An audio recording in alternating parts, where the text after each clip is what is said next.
Yeah, part two of my YP. Yeah. Anyway, so what I do, I'll tell you more or less about the fight that I had. I've been in there what a day. Um, they try to bully me. These guys from Birmingham. Yeah. So the start of the bullying is when I get my dinner and I'm walking up the stairs and they push me down the stairs as such. Yeah. So I lose all my food goes everywhere. So I pick my tray up and go to the hot plate, and they just give me a little bit of food and told me to go and pick the rest up. So I've been pissed off really. So I go to the stairs, and they've tried all over the food. So now I know it's on top. Yeah. Now I know that we're gonna have a fight here. I ain't having that. Yeah. No way are they gonna bully me. I think they can get what they like. You know what I mean? So anyway, bang up, now you bang up until tomorrow, and tomorrow I come straight down and I get hold of a couple of them. I said, where's John, the big guy, the Brummy, who's their boss, yeah? So he comes along, he's the same age as me, was he 19, 20? And I said, come on mate, I said, listen, I said, let's not have all this shit, it's mean you get in the toilet over well, fight, yeah? And see who's the governor, you know what I mean? So he's giving it large. And I've been doing boxing for quite some time. I get into the toilet with him, and he bashes me up. He don't bash me up, but he's the winner. But he wouldn't want to fight me again. I'm second best, and believe he wouldn't want to fight me ever again. And after the fight, I got smashed about a bit. He got smashed about a bit, but he was better. He was the better man than me. Yeah, I know that. Yeah. So after that, about a couple of days after that, we met each other, shook hands, and we become pals, yeah? All of us become mates. And they looked after me. I got a job, and they got the job for me doing the landings, but to get a job in there is quite hard, you know what I mean? And they got bits and pieces for my cell, nice new stuffs for my cell. They looked after me, yeah? So yeah, I was sweet, yeah? I had everything I wanted. And then going on a visit, in them days, it was funny, visit rooms in my days was quite hard in the 60s, yeah? 60s, what was it, 68, 69, 68, I should think, 68, something like that. And no, 67, 67, 68. So you can imagine the visit room wasn't like it was now, yeah? Big visit room, cuddle, kiss, and all, hold each other and all that. But it's different in them days. They used to have like an old shed, a long shed, and in the shed they used to have compartments, yeah.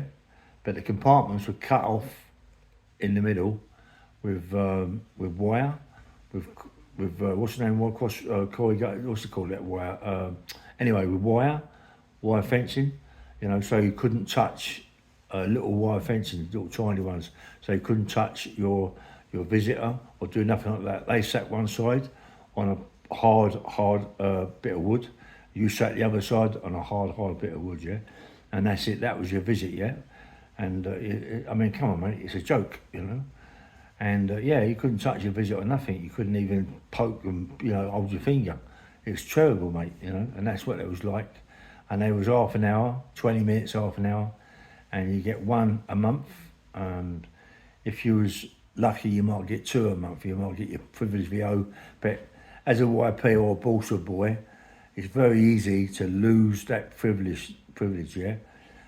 And what you find in ball stalls and in YPs, remission in them days was easy to lose, even in the big prison itself. Yeah, remission was easy to lose, more so as a YP, more so as a bolster boy, because you're single cells and you can lose remission easy. So on a Sunday, when the governor comes round with his dog, he comes round with a dog, and the number one chief comes round.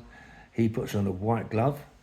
He then goes across the picture rail in your cell, picture board.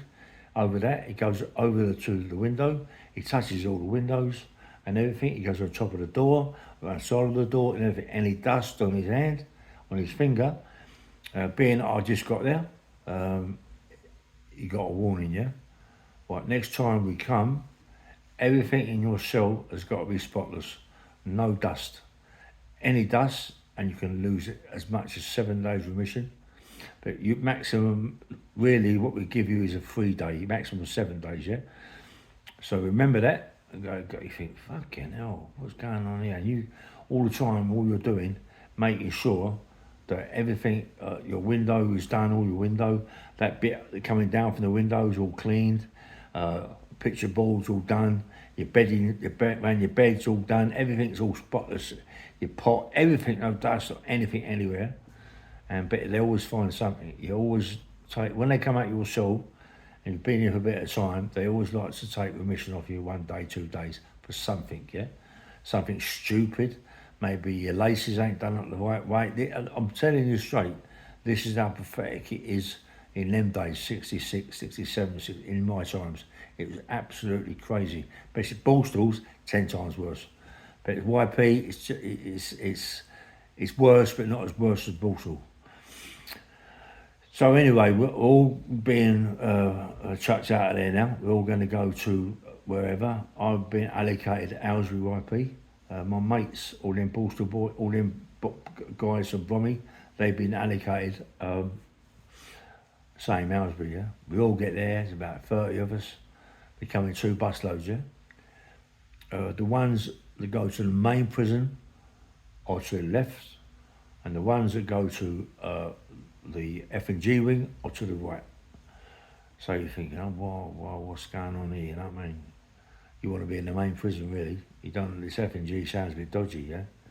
Anyway, I'm not saying nothing. I've just come out of my Borstal, I've done a Borstal, so really, I'm not a first timer, but they ain't said nothing about my Borstal. They're putting me over to F&G wing, first timers. Try it, see if I don't like it, I can grasp myself up, I want to go to the mains. When you go over to F&G wing, right, you got G wings for lifers and people long term with big sentences, and F wing is for people like myself, 3s up to 4s, maybe the 5s, yeah, on that wing, yeah. So you got maybe 1, 2, 3. You got about 10 cells on the top, 10 cells in the bottom. It goes like that. So I'm on the top landing. Got 10 cells there. You got all windows facing you. And you got a big tile floors. You got beautiful recesses are spotless.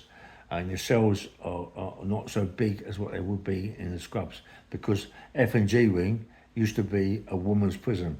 So everything's a lot smaller than it would be for a man's prison. So everything's absolutely spotless, you know, you've got no cells opposite, like they have in the main prison. Opposite you is the windows looking out onto the yard, yeah? It's a sports yard. You think, fucking hell, this is beautiful here, mate, you know? And you go down the stairs, you eat out, you don't eat in your cell, everybody dines out. You've got a big dining room, you've got F wing, G wing, all dine out together. It's massive, yeah. You got in the dine out room, you've got a big snooker table and ping pong fucking table. You know, it's really, really big. You know, and it's the food in there is good food. They give YPs, actually happen Borstal boys get more food than convicts because they're still growing, yeah. So we've got plenty of food. Loved it in there, mate. And you get the gym. They've got a gym in there, so you could get to use the gym.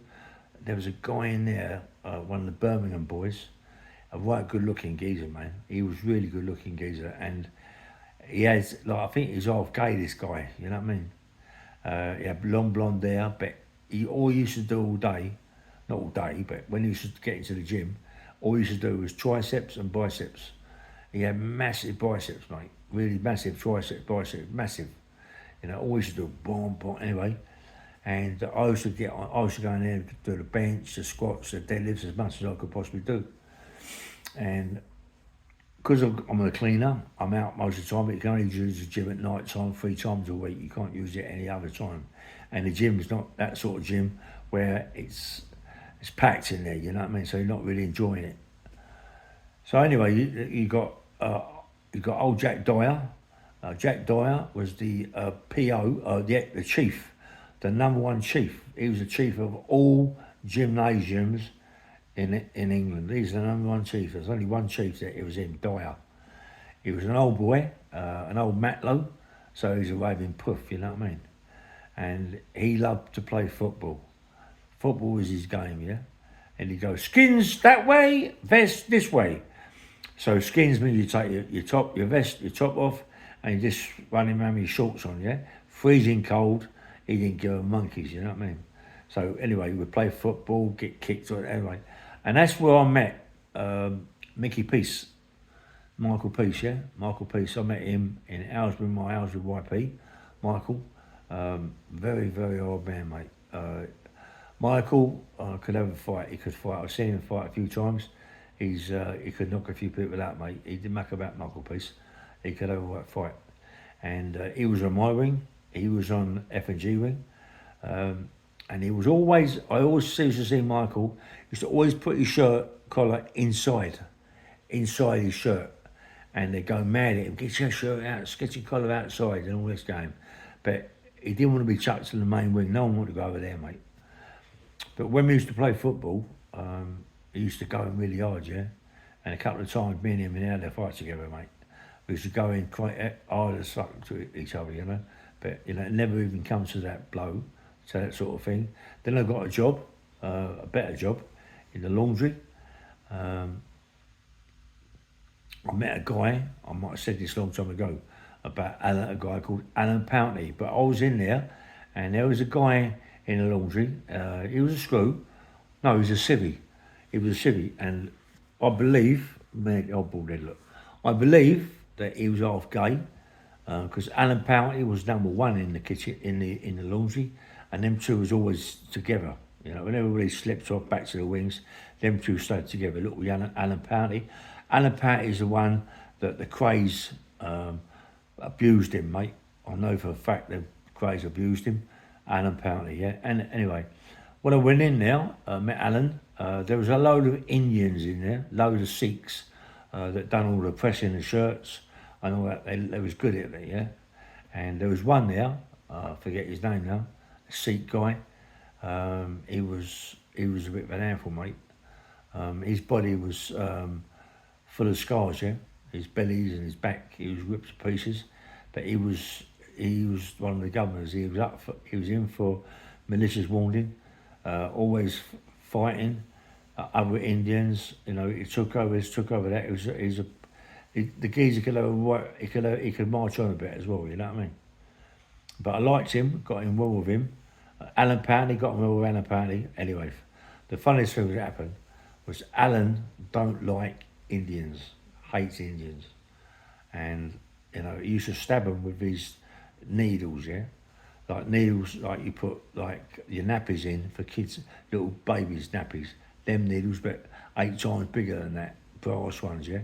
You put all the women's knickers in and bras. Yeah, you're doing a prison and hospitals.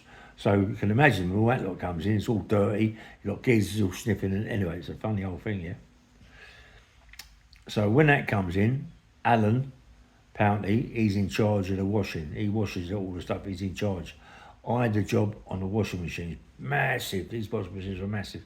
Learnt me how to do it, and one day I was there, and Alan Pountney chucked an Indian in there, in one of the washing machines, and turned it on, mate. He nearly killed this geezer. Do you know what I mean? To stop it, by the time it takes to stop, you know, the guy could be dead, do you know what I mean? But this guy was okay. We stopped it, we let out the water everywhere it went. The water come up quick. It comes in really quick, so fast, yeah? We couldn't undo the door, so we had to stop it and then undo the door, so the water's up to the geezer. As we undone the door, the guy come out with the water, and Alan's mad as they come, mate, you know? And Alan, as I say, used to stab Indians, yeah? But this guy, this Sikh guy, that has got all the scars all over him, Alan was petrified of him, mate. This guy was an handful. He was dangerous. He come from Southall.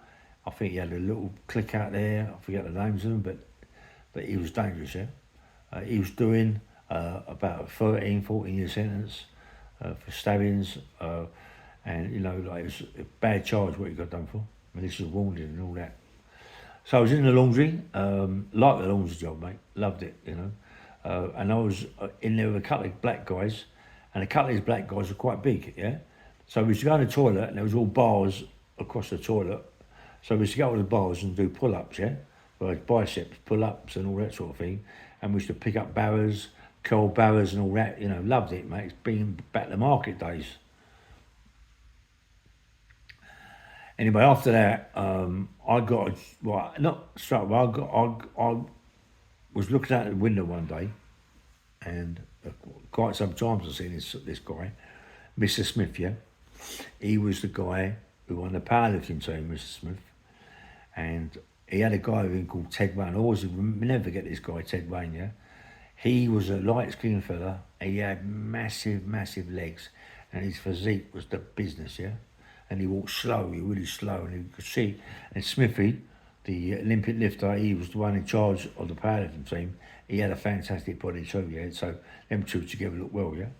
You got a convict and a guy, a screw, who does the powerlifting team. So one day I'm on the lineup to go back to the wing, and this Mr. Smith, I went over to him and he got nicked for it. You know, got to get back in the line and all that. I went over to Smith and said, "Listen, Mr. Smith, my name's Rael. I want to get on the powerlifting team." He went, "What wing?" I said, "F wing, Gov." He went, "I'll come and see you." So I went back to the thing, they gave me a bit of a ruck, and when I got back, like to go see this guy. The SO, he put me on, reprimanded me, and it was murders. Go bang up yourself, you're in yourself for 2 days, and all that crap. It's ridiculous. So Smithy come over the next day. I was in my cell, I was banged up. He said, "What's up?" I said, "Well, you know, because I come over to you, I got reprimanded, and they put me in myself for 2 days." He said, "I'll sort that out. Let me go sort that out for you." He said, "Look, tomorrow you're going to come over and start powerlifting, yeah? See how you are, see how strong you are." I said, "Oh, Governor, I'm so pleased, you know." He said, how often do we go, Governor?" He said, you can go 5 days a week, we could train. It's up to you. Most of them come 3 days. If you want to come 5 days, come 5 days, yeah?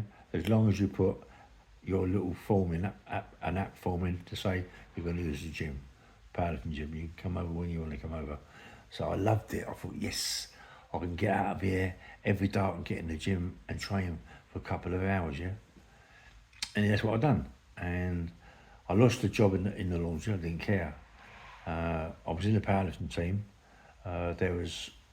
He was in it, Malcolm Peace. He was fantastic squatter, Malcolm Peace, mate. There's another guy called Gary. This Gary come from Plymouth, thick, got to be 20 stone, bald head, a football hooligan. But he could have a right fight, this geezer. Short, thick guy, powerhouse, yeah? He'd squat 500 pound reps, mate, no problem. He was just a powerhouse. What's he called it? So Malcolm Peace, he was strong squatter, strong deadlifter, not much good on bench pressing. Nor was Gary, as it happens. He wasn't good. He wasn't not much cop on the benching either, but squatting and deadlift, very, very good. I was very good on the benching, very good, fantastic on the deadlifting. I broke the record for deadlifts. 795 I done as a kid, 19, 20 years of age, maybe younger than that. You know, so I got the record for that, 795 on a competition against Parkhurst, in the prison southern area. We beat all the prisons. We beat all the prisons all around. We mashed them up, mate. Powerhouse, but it was only because of Smithy looked after us all, yeah? It was nice food and all that. So, yeah, we liked him. We got him the cup, and we all got medals for winning the inter-prison southern area titles. We got all that, all the cup. Lovely it was. And they all got pictures, but all them papers. I love to get all them papers, you know, and put in my book, but you know what it's like. Yeah, loved it. So then Smithy, after we won all this and everything, so Smithy said, "Look, we can only do it 3 days a week. The governor's got not happy that we're doing it 5 days a week. So Illy, I'm going to get you a job in the metal shed, yeah, in the metal shed opposite the gym." He said, "So you can come over 3-4 times. I'll get you over, Illy." He said, "And but you got to go to the metal shed, yeah." I don't mind. It was smashing cables, yeah, big lead and copper cables. It was taking all the shit and it wire from the outside, smashing the lead and taking all the copper out, yeah. So we was doing tonnage, mate. There was tons of it coming out of there, and all we had was big hammers and bolsters, and whacking and breaking it, and machines to snap the wire. Yeah. We was all powerhouses in there, and there was a guy in there called Dave Stone. Yeah, Dave Stone got fitted up for murder, right? And I believe that he never got. He wasn't him, mate. Because you talked to him, and you knew it wasn't him. He wasn't that sort of guy. A big guy. He drove the forklift, loading the lorries, loading them up, this, that, and the other. And one day we was all sat talking to Dave, and he said, "Look, I've got to get out of here. I know I've been away 4 or 5 years. I'm doing life. They're going to ship me out soon. They're going to ship me out from here, and I'm going to go to a big place, Nick in Manchester or something like that, yeah. So I don't want to go, but I know that I'm going to be shipped up very soon." I said, "What do you want to do, Dave?" He said, I want to escape." Well, in them days, Aylesbury, all we had round it was a wall. Nowadays it's got big fences, but in them days all we had round it was a wall. So about 18-foot wall or something like that, 19-foot wall, something like that, yeah. And it was an old-fashioned nick, yeah. You couldn't get out and climb the walls and get out that easy. Don't worry about that. The nick was not that sort of place you could just escape. Mind you, have a door there that led out to the playing fields. You had to walk across the road. You could run. If you run, you get captured, but you could try.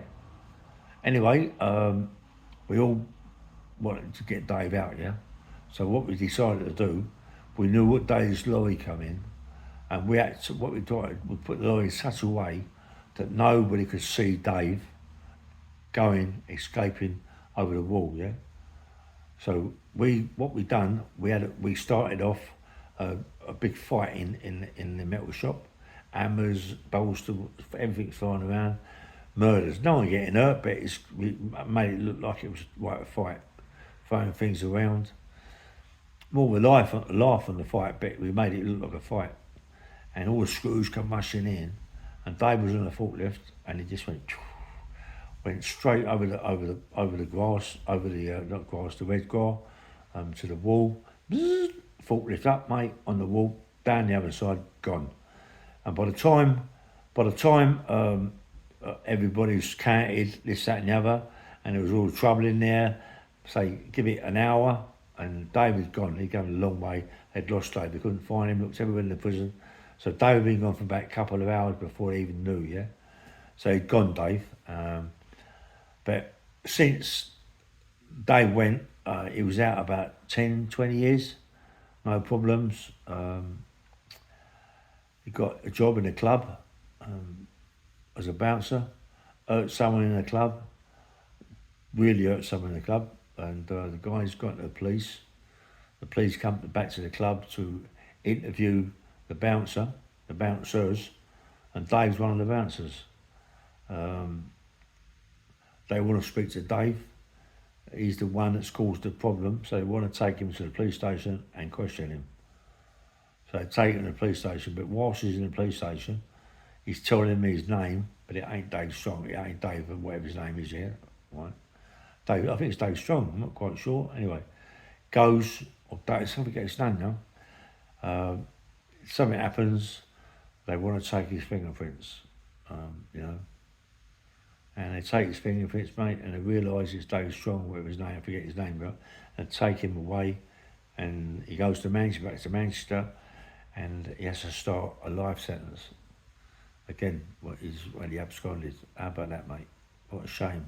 He was a diamond, the geezer and all, you know what I mean? These people don't leave off, yeah? He's kept himself clean for 20 odd years, and then they still give him a life sentence. Anyway, so Dave's been nicked. I'm in the metal shop. I get chucked out in the metal shop. I then get a job in the kitchen, which is better for me. I'm eating and drinking as much milk as I can. I'm serving out the porridge. I'm serving out custard and things like that. Yeah. So I'm in the veg shop doing all the veg. I was going to leave from there. I was in the washing up, but I went to the veg shop. I loved it. You know, I do want to come in the veg shop. I loved cutting all the potatoes up and the cabbages and lettuces and doing all that sort of thing. I loved it, yeah. So one day, I've been nicked. I've been nicked 20 times in Ellsworth, in Effingham. There was a screw there, hated me, I forget his name, hated me. And I was going down the block, and there was a couple of screws there. Mr. Stone and another wife, Bishopton. Bishopton was a big, tall screw, big guy, ex-military, massive feet, bully. You go down the block, all you want to do is pinch the inside of your arms and your legs. I won't bully this guy and you want to bash him up, you know, one of them people, yeah? And Stone, he had a big moustache. They was all military, yeah? And when you went, that's the block is where they kept the train robbers. When they got nicked, the block in Aylesbury was a very secure block, yeah? It used to be the block for the women, where they used to hang women, yeah? There was to hang women in Aylesbury, yeah? There used to be a women's prison across the other side. This is where they used to hang them. Both prisons were women's prisons, yeah? So anyway, you're down the block, and when you come into Aylesbury YP, you notice around the prison, you see these bins that are absolutely mint condition, sparkling, yeah? You think, fucking hell. And they come from the block, because when I went down the block, you got Bishop giving you a stick, your bedding's outside, everything's outside. They bring all your sheets, your blankets, it's all outside. You've got to fold it up properly and put it outside, yeah? And you go in your cell, crash, the door comes in, then he opens the cell door. All that's left in the cell is a bed up against the wall, which you can't take down, an old little low bed, really low little bed, horrible things, yeah? Really uncomfortable. That's on the wall. And then the table, thick chair, and that's it. A pot, piss pot, and a water jug. And that's all you've got in there. All day until 7 or 8 o'clock at night when they bring it in, yeah? But what they do when you're in the cell, they come in with these bins. It's unbelievable what they do to you, you know. They come in with these bins. And these bins, they give you emery cloth, wet and dry, and you gleam these bins, mate. You gleam them. Just polish and gleam so you can see your face. You've got to clean the inside, you've got to clean the outside. That's what you do. So you can imagine all the shit that's coming from them bins, rubbing this and rubbing that with the wet and dry, and it's all going around the cell. The windows are open, there's shit flying. I mean, it's just too much, yeah? So when you eventually give you your food and everything like that, you know, you've got to eat it with that shit in there, yeah? And you get your bed in, you put your bed on this old low little bed. Mattress comes in, your bedding's coming, you're knackered, mate, you know, and you sleep. And they come in, you're banging that door at 6 a.m, get your bed in ready! You've got to pack your bed out all nice, get your clothes on, go out and get your water, wash, you know. And you're tired, man, you've got to do the same thing again. This bloody bin, yeah? And you get the bollock out of it, mate. It's terrible, you know what I mean? And what you do, I mean, fair enough. Once they get the bin out, they give you a couple of hours. You know, throw you in the broom and a bucket with water in it with sponges and all that. And you've got to clean all the walls and all that. And so every day you've got to do that. Sweep up, clean the walls with sponges, rags, so it's all spotless. And then you get, mate, it's mad. Every day you do it. And Bishopton, all he wants to do is pinch you. Stone, he loved the library. That was his job. And he was an arse in school as well. He used to take pages out of the book, yeah? So you get a book, you'd be reading it, and it might be page 10, and you all of a sudden bump you straight to page 20, bump page 80, and it's a driving mad bit. It didn't matter to me, because I can't read. I'm dyslexic. So it wouldn't matter. I'll just be looking at pictures and whatever, yeah, and get magazines. It didn't matter to me. I'm taking pictures, pages out. I couldn't read it anyway. What's the difference, yeah? So I won the day there, yeah? And then you go and exercise, and the exercise yard is absolutely gleaming, spotless.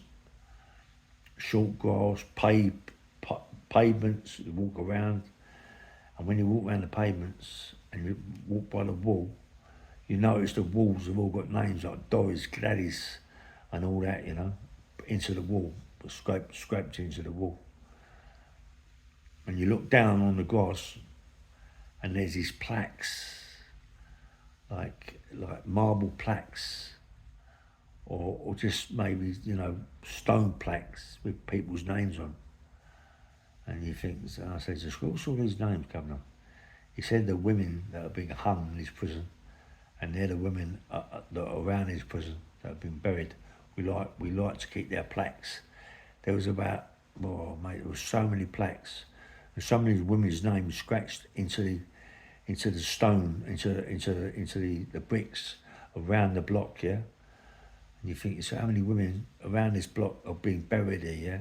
You got all these plaques, and it makes you cringe that, you know, to think that you're in a cell with the women that have been hung, you know what I mean? They're not hung in that cell, but they're the ones that's going to go to the hanging chamber. And you walk around the yard and see all their names, and you think, fucking hell, man, this is cruel, you know, so cruel to do that. People, women there in the block, and they know they're going to be hung, yeah? Oh, what? Oh, terrible, mate. Anyway, so I'm out the block, go back to the wing, back in the block, go back to the wing. All the time I was getting nicked and nicked and nicked. And there was a guy in there called Pardo. There's a big thing about Pardo. No, anyway, there was a guy called Pardo, and he was a guy that looked 40. They reckon he was 20 odd years, 19, 20 years of age. He looked 40. Long, brown, red hair.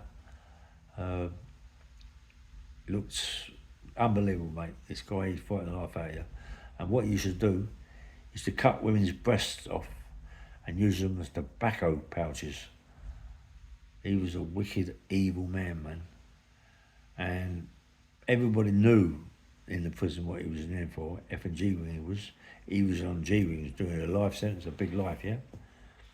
And all them boys from Birmingham, they nearly killed this guy, stabbed him up, plastic knives, smashed him to pieces, and they all got shipped out. You see them going across the yard,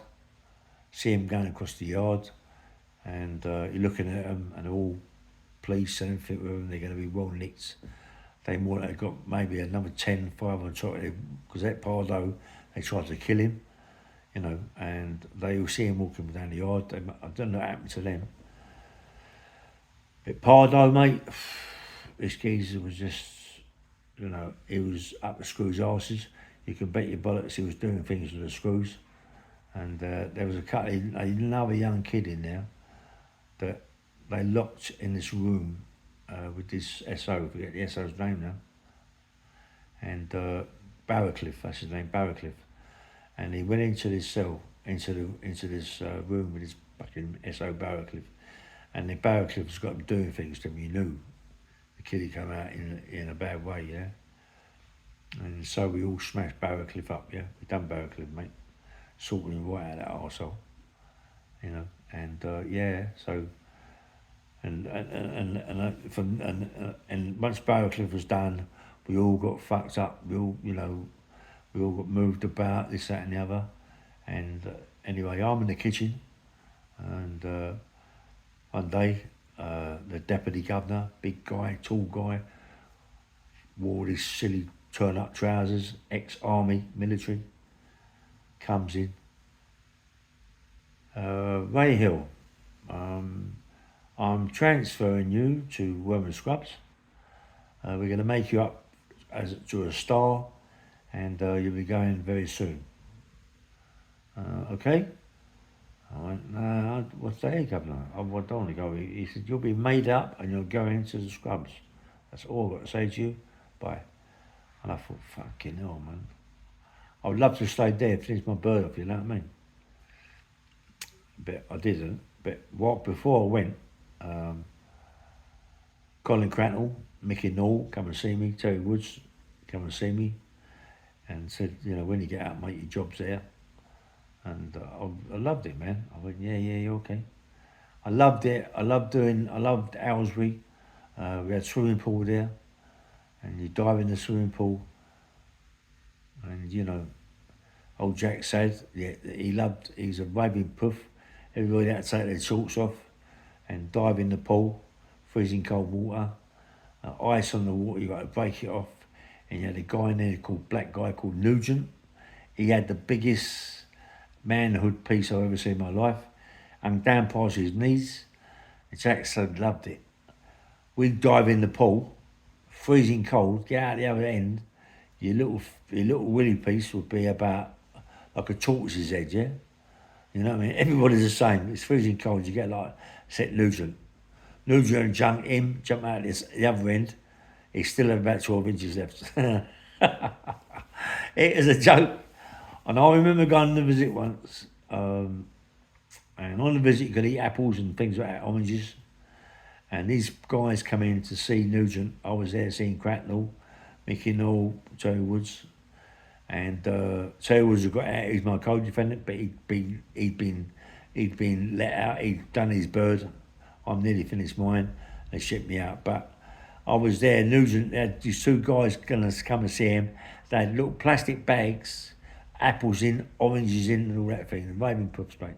Anyway, I get moved to Wormwood Scrubs, and Wormwood Scrubs is a different thing again. So bang bang rail, nice one. Oh, by the way, yeah, I'll tell you later on. Take care. Bye bye.